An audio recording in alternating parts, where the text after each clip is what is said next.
So the declared state of emergency is the context in which the biomedical security state operates. So during a federal declared state of emergency, which we're still operating under in this country, even though President Biden announced a month ago that the pandemic is over on 60 Minutes, people in his administration immediately reacted against that, because if that's true, then the declared state of emergency has to end. But it's been renewed to almost no media attention every 3 months. And the president gains 128 additional extra constitutional powers during a declared state of emergency. So that's an important piece of it.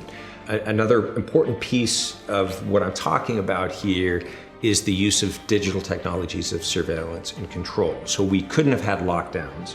We couldn't have had vaccine passports even 5 years ago without the digital technologies that made that available and made that palatable to the class of people in power. So the laptop class, the class of people who can work at home on Zoom, was able to support and endorse lockdowns because it didn't inconvenience them. Maybe it made their life even a little bit more convenient. They could stay home with my kids and have lunch with them. And lockdowns were a sort of luxury for the upper middle, upper class folks who could afford to do that and who could do that with the least disruption to their lives. For the poor and the working class, lockdowns were virtually impossible.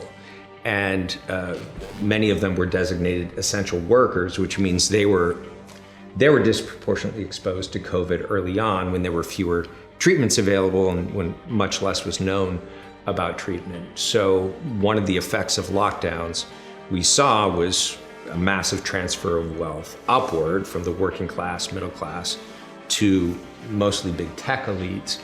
But we also saw that the working class and the poor were disproportionately harmed.